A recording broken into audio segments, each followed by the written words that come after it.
این هفته خبر تو خبر داره براتون از ادامه سریال خالیبندی های شیخ فری و بهانه های صدمنیقازش برای توجیه نخریدن واکسن. یعنی ما پول آماده کردیم از یه بانکی بدیم برای اینکه واکسن بخریم، همین کوواکس پول آماده بود، اونا گفتن نه، اول باید اوفک آمریکا اجازه رسمی بده، تو اون اجازه نده ما اصلا پول قبول نمی‌کنیم. یعنی اینقدر اینا مردم ترسوندن، حتی سازمان بهداشت جهانی رو، همه رو. از اونجایی که این روزا جنگ گرگا خیلی بالا گرفته، یکی از مهرهای باند رقیب بلافاصله جواب شیخ فری رو داد و گفت اگر به خاطر تحریم ها واکسن نمیخرید پس چرا 2.5 میلیارد دارو وارد کردید؟ 2.5 میلیارد دلار دارو وارد کردیم، پس میشه خرید. چرا دارید آخه با مردم صادق، چرا با مردم صادق نیستید؟ چرا دارید اینجوری سیاسی کاری میکنید؟ از ابتدای 99 تا الان تا پایان آذر دیگه که آمارش من دارم 52 میلیارد دلار تجارت خارجی بوده. پس جوری انجام شده. ببینید متاسفانه خلافگویی ظاهرا هزینه نداره تو کشور. دروغ آخوندا درباره واکسن داخلی هم این روزا حسابی مفتضح شده و مردم به اشکال مختلف نسبت به اون واکنش نشون میدن. مثلا تاثیر واکسن داخلی روی کرونا رو اینطوری به سخره میگیرن.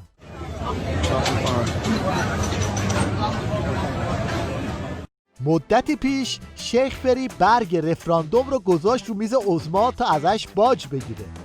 بزبز قندی هم بلافاصله یقه رئیس جمهور نظام رو گرفت و گفت چی شده این دم آخری یاد رفراندوم افتادی؟ به کسی گفتن آقا اینقدر بودجه این وعده ها رو دادیم، من میخوام حالا چیکار کنم، وقتم داره تمام میشه، الان باید جواب بدم که چیکار کردم. یا بچه‌ها بگیم آقا بیاین رفراندوم بکنیم که اصلا این نوع تقسیم کار درسته یا نه. ای آقا حالا تو جواباتو بده، بعداً رو رفراندوم هم میکنیم. فعلا جواب تو بده چیکار کردی با این پولا، با این امکانات، با این وعده ها. بخشی از این بحثا به نظر من کاملا بحثای فرعیه، بابهایی رو باز میکنه که اون مسئله اصلی بهش توجه نکن. مثلا ببین یه مرتبه وسط کارهایی که حالا شما باید بگی آقا با تو اقتصاد، توی کشاورزی کشور، صنعت چیکار کردی؟ بله، یه مرتبه ولایت معصوم باید بررسی بشه که امام علی امیرالمؤمنین و معصومین آیا ولایتشون انتخاب بوده یا انتصاب؟ خب آقا به شما چه الان؟ این داره بحث میشه تو دانشگاه، حوزه، تو رسانه ها، تو مزخرفات. شما اگه می‌خواستی اینا رو جواب بدی، برای چی آمدی مسئولیت اجرایی قبول کردی؟ این سوالی که شما باید ترک کنی نیست، سوالیه که اولا شما نباید سوال ترک کنی، شما باید سوالا رو جواب بدی، باید پاسخگو باشی. البته داستان حملات باند عظما به شیخ فری به این چیزا محدود نمیشه. پاسدار عباسی توی فاز عربده کشیه. آقای روحانی اگر تو ایمان داشتی به دست جواد طباطبایی جایزه بنیاد فارابی و سکه های حکومت اسلامی رو نمیدادی. اگر وزیر علوم تو و دیگران فهمی از دین داشتن تیشه به ریشه اسلام نمیزدن. شما بابت این موارد آقای روحانی بعدش محاکمه خواهی شد. جناب عالی بری بالا بیای پایین به دلیل مذاکرت با اسرائیلیا و زدن اون حرفا به مقام اسرائیلی پشت سر ما. بری بالا بیای پایین که تو حکومت جمهوری اسلامی محاکمه میشی و مطمئن باش من تا زنده نمیذارم از قضیه مذاکرت با اسرائیل سر. این جماعت فکر میکنن با این خط و نشون کشیدن ها فقط باند رقیب رو حذف میکنن، اما خبر ندارن که تیشه به ریشه خودشون و نظامشون میزنن.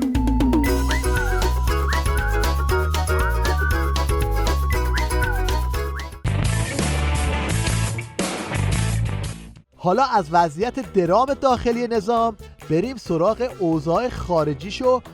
جواد ظریفی که در مصاحبه با مجری تلویزیون افغانستان گیر افتاد و سوتی داد. شما یک مفروضی میگیرید که این مفروضتون درست نیست که از مهاجر کسی ملیشا بسازه. اولا که خیلی از اینها اصلا مهاجر نبودن، از خود افغانستان اومدن رفتن اونجا، کما اینکه ممکن از جاهای دیگه هم رفتن. پس من بخوایم سلاح بگیرم منو میفرستین سوریه؟ شما وقتی رفتی سوریه ممکنه به اصطلاح بدی. اینجا سلاح نمیدن. بری شما که اینها رفتن سوریه در سوریه برای مبارزه با داعش پیوستند به نیروهای مبارزه با داعش، ما هم هیچ بدون رو در بایستی از نیروهای مقاوم در برابر تروریسم، در برابر افراطگرایی حمایت.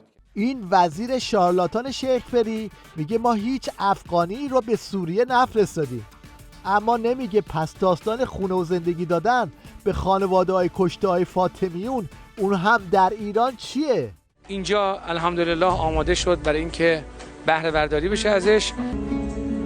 خانواده محترم شهید هاشم احمدی، خانواده محترم شهید مفقودالاثر مقدام مقصودی، خدا رو شاکریم که ایران داره برای ما اینطوری زحمت میکشه. شهدای ما برای ایران نرفت، برای افغانستان نرفت. این هم یه فیلم دیگه از همون فاطمیونی که برای پاسدار سلیمانی پپسی باز میکنن و قول و قرار تروریستی میذارن. حاج قاسم مالکی اشتر بود در راه دین، این سلیمانی نبردش روز جنگ دنیا رو حیران میکنه. گر سلیمانی نباشد با سپاه قدس خویش، صهیونیستا عاقبت آن قدس رو ویران میکند. فاطمیون، زینبیون، حیدریون را ببین بر دفاع آن حرم چون هدیه از جان میکند. یا علی.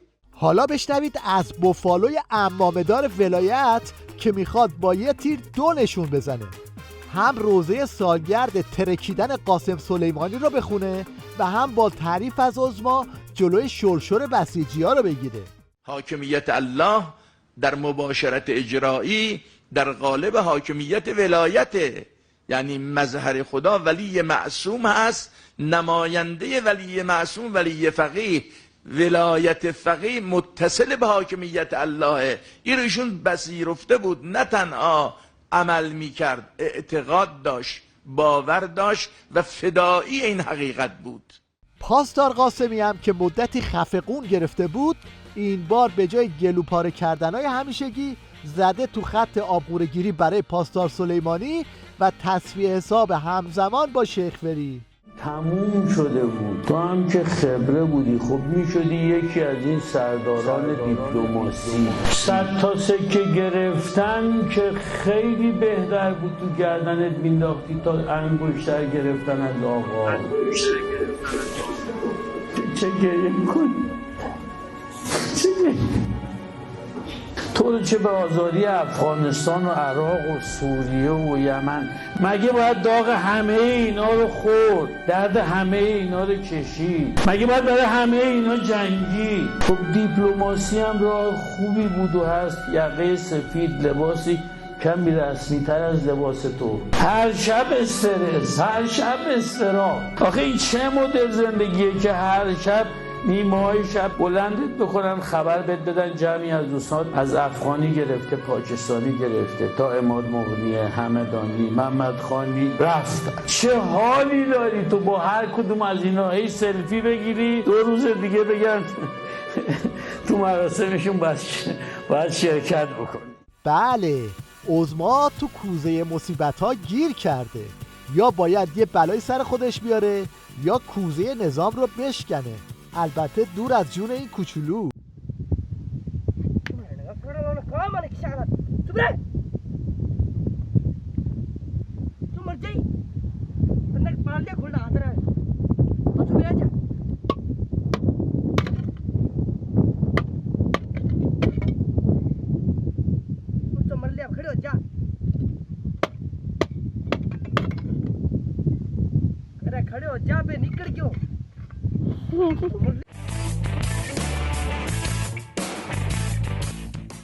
مشنگستان این هفته رو با داد و قال این عضو استبل ولایت شروع میکنیم که از آخر و عاقبت خودش و همریشانش حسابی ترسیده و از قتل عام فرهنگی دشمنان نظام خبر میده. نه توان رزم ما، نه آرایش جنگی ما در حوزه فرهنگی متناسب با آرایش دشمن در این قتل عام بزرگ فرهنگی نیست. تیویریش هم برای اینکه با این قتل عام فرهنگی مقابله کنه دست کرد توی دبه ترشی آرشیوش و صحنه‌ای از نمایش‌های روحوزی عظما رو کرد. توی نمایش مسخره یکی از هنربندهای حکومتی یه پاس تو آفساید به عظما میده تا عظما هم ژست دلسوزی بگیره و توپ رو بشوته تو دروازه خودش. خامنه‌ای عزیز، من خودم بعض وقتا حس نمی‌کنم شما برای تک تک ما دلسوزین. این میتونه سوء تفاهم باشه، به هیچ وجه این ادعای نیست که سندی بخوام براش ارائه بدم. دارم حسی میگم و از منظر جامعه میگم. اینکه همه تک تک مردم احساس بکنن شما دوستشون دارین، این حس القا نمیشه. حالا چه مردم بدونن چه ندونن، من تک تک مردم رو دوست می‌دارم. یعنی همه رو دوست می‌دارم. برای همه دعا میکنم. بله، عظما تک تک مردم ایران رو دوست داره. یکی از نمودای این دوست داشتنم جایی بود که مردم رو اشرار خوند و حکم کشتارشون رو صادر کرد. گفتم من صاحب نظر نیستم، لکن اگر سران سه قوه تصمیم بگیرن من حمایت میکنم. من این رو گفتم، حمایت هم میکنم. سران قوان نشستن با پشتوانه کارشناسی یه تصمیمی برای کشور گرفتن، باید عمل بشه به اون تصمیم. این یک نکته. نکته دوم این که خب بله، یقینا بعضی از مردم از این تصمیم یا نگران میشن یا ناراحت میشن یا به ضررشونه یا خیال میکنن به ضررشونه و هر تقدیر ناراضی میشن. لکن آتش زدن به فلان بانک این کار مردم نیست، این کار اشراره. کار اشراره، اینو باید توجه داشت. این هم پاسخ مردم به دوست داشتنهای عظمای جنایتکار.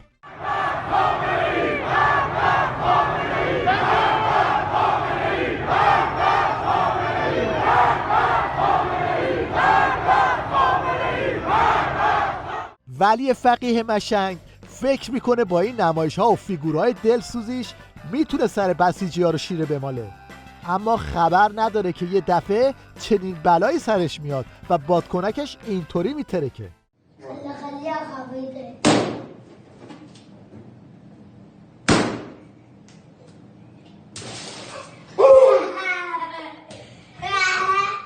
ترس از قیام پیش رو بالا تا پایین نظام رو فرا گرفته و بسیجی‌های مشنگ مدام در حال جنگولک بازی برای مقابله با قیامن. یه نمونه از مانوراشون رو خودتون ببینید. احتمالاً توی این مانورشون کلی تلفات هم دادن.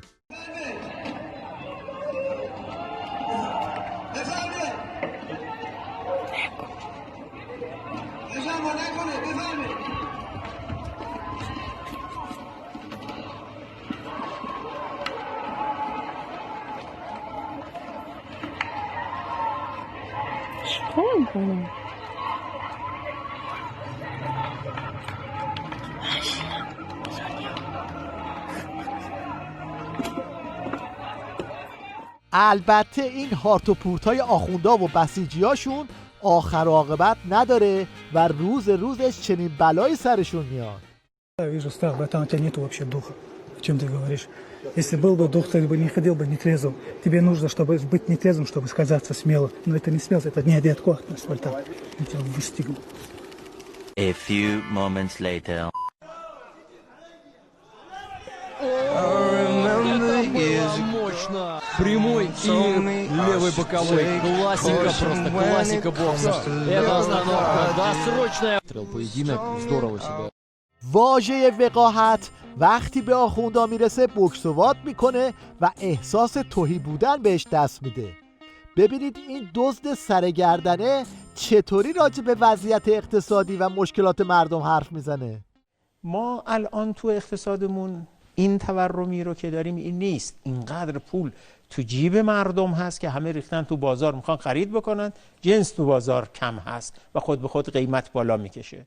این یکی هم حیا رو خورده و شب رو به کمرش بسته و میگه اگه مردم مرغ نمیتونن بخورن ماهی بخورن. ما فرهنگسازی متاسفانه شده مردم همه مرغ میخورن. خب میتونن به جای ماهی، الان میدونید ارزش ماهی به لحاظ غذایی خیلی بیشتر از مرغه. یه تغییر سیاست نیازه، یه تغییر استراتژیک نیازه. ما همش از مردم نیاز داریم. ما زدیم میگیم حالا مردم مصرفشون رو عوض بکنن. این هم واکنش مرغ بعد از شنیدن حرفای این مشنگ.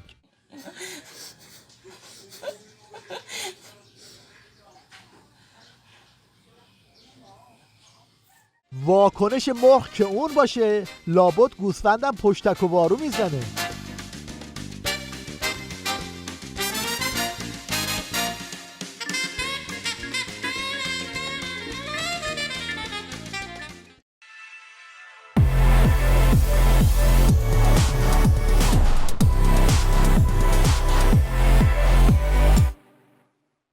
در ادامه نمایش‌های مسخره آخوندا، این ربیعی جانی با یه مشریشوی یقه شیخی بلند شده رفته کلیسا تا به این شکل مضحک صلیب بکشن و فیگور بگیرن.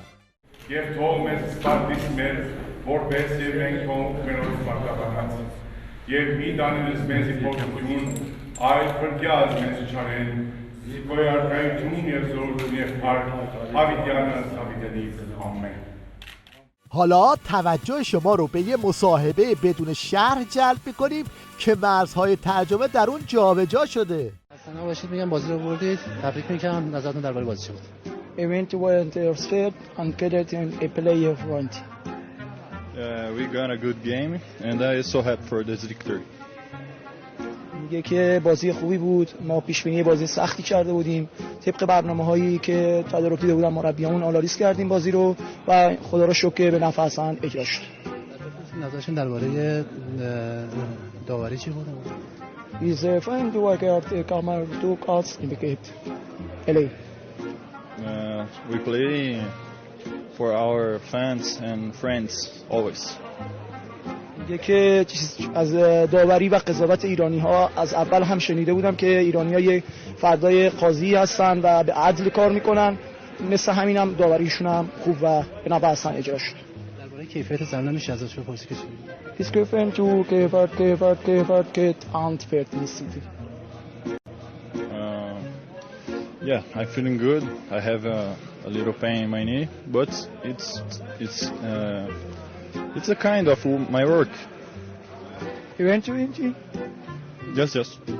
میگه که از سالون هایی که تو شهرستان ها دیده بوده بهتره، ولی به عنوان یک سالون برای یک پایتخت والیبال ایران که الان هم در لیگ جهانی شرکت میکنه به نظر باید بهتر باشه، ولی با این حال ایدئال هست.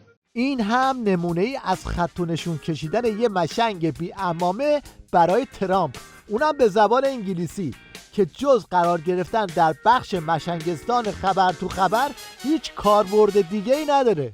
Gambler Trump, take care, make sure we are waiting for a hard revenge for Saddam Soleimani's blood.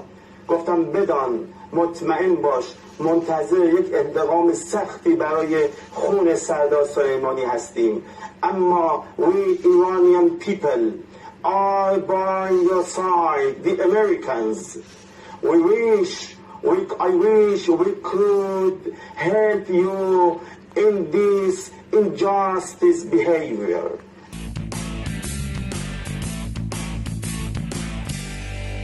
اونایی که برای تیوی ریش گزارش تهیه میکنن و حرف تو دهن مصاحبه کننده میذارن، حواسشون نیست که ممکنه یکی از پشت صحنه فیل بگیره و اینجوری ضایعشون کنه. اخلاص داشت، آدم مال دنیا پرستی نبی و اون چی که بیم در راه خدا و در راه قرآن. همین انتخاب وقتی ما علامتان بود بفرد خوب هاشکاسی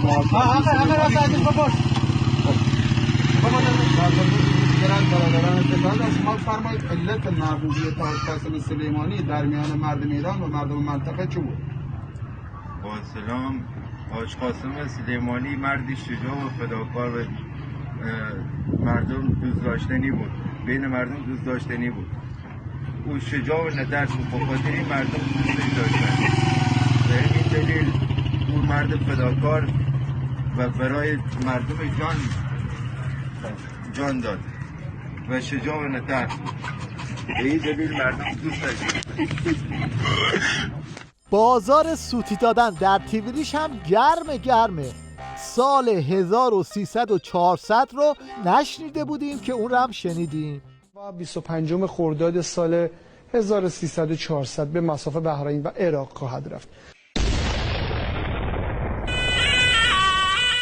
آغاز سال 1300 و 400 خورشیدی